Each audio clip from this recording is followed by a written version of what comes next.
Olá, é com alegria que celebramos hoje o 10º domingo do tempo comum.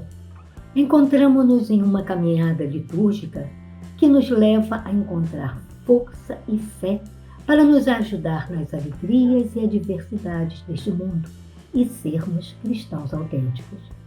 É importante perceber que vivemos em um mundo onde, entre tantos acontecimentos, de um lado sorrimos pela nossa vida e por tudo que recebemos de Deus, como agora vemos fazer o querido povo gaúcho, que diariamente agradece a Deus pela solidariedade dos irmãos brasileiros, que ainda enviam doações, realizam vaquinhas, e os voluntários que foram para ajudar a salvar vidas e agora colaboram na reconstrução de seu estado, depois de tanta angústia e sofrimento que assistimos pelas vidas perdidas, anos de trabalhos, casas, animais e sonhos, devido a um negacionismo mundial em relação ao aquecimento do planeta e problemas de prioridades decisórias.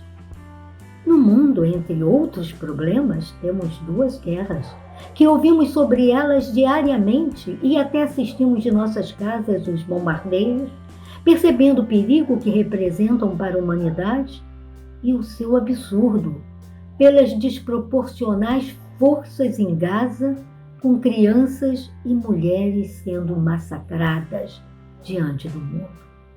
Então, é importante começar a refletir sobre a nossa fragilidade, o quanto somos falhos e imperfeitos, embora estejamos sempre procurando esconder e colocar a culpa na outra pessoa. É o que nos mostra a primeira leitura de Gênesis, quando o ser humano se descobre nu diante de Deus e fica envergonhado, porque sabia que Deus agora podia vê-lo como ele é, sem nada ocultar, inclusive a sua desobediência. E a nossa fraqueza é ainda maior, porque ao invés do ser humano se desnudar o seu coração diante de Deus, o homem culpa a mulher e a mulher bota a culpa na serpente. Ninguém quis assumir os seus atos. Mais fácil, então, é ver a culpa no outro, colocando-o como inimigo, não é? Isso me leva a pensar na dificuldade que sempre encontram sobre o cessar-fogo na guerra, ou nas justificativas pela violência de gênero, nos assassinatos por ódio. O outro é o inferior, é o impuro e o culpado pelas adversidades que enfrento, e não eu.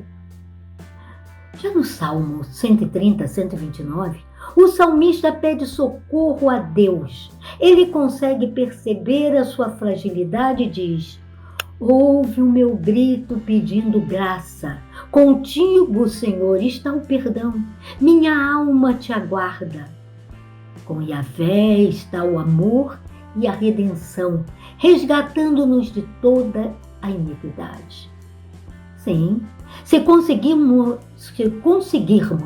ver a nossa fraqueza, a nossa pequenez e reconhecer as nossas falhas diante de Deus, percebemos que só mesmo nele, ou seja, só em Deus, podemos encontrar a força, o perdão, o amor e a redenção.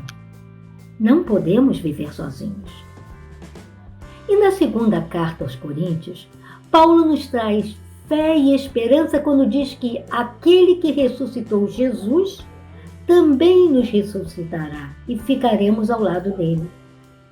Precisamos olhar para a vida, procurando dar o melhor de nós, para que todos possam receber a graça do amor de Deus, pois a graça é para todos.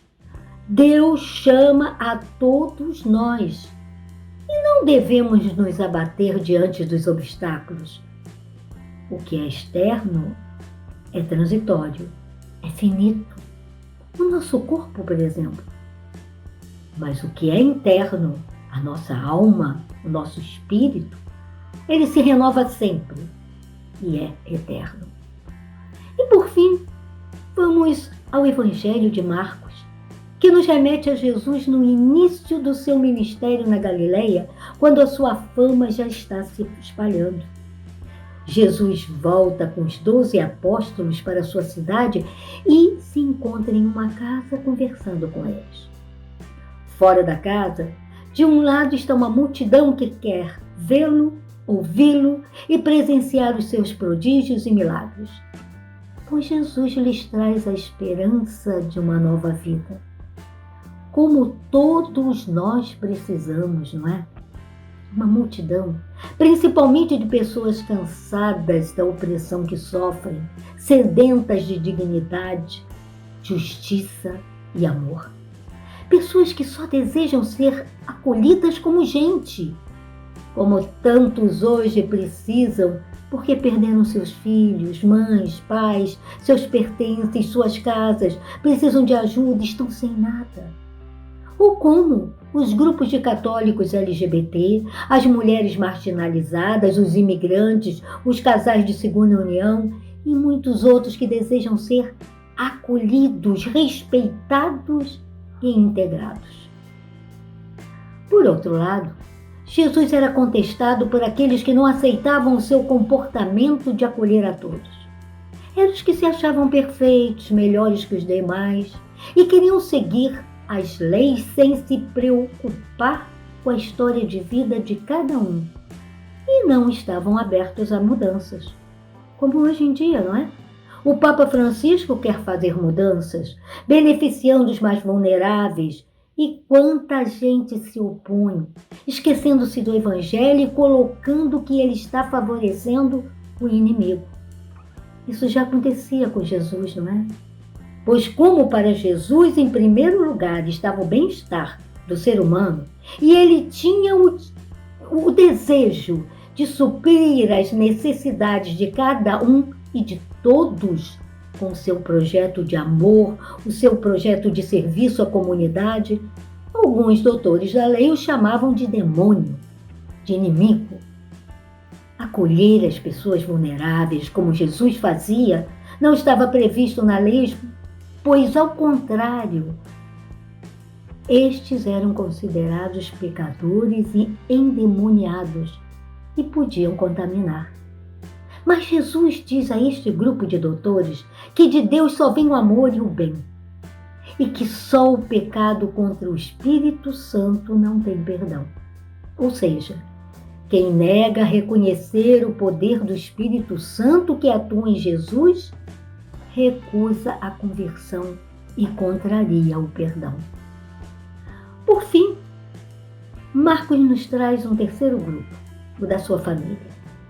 Os seus familiares ficaram sabendo do seu retorno, da multidão que o seguia, das críticas, do perigo que corria, e achou que ele estivesse enlouquecendo por insistir no que fazia.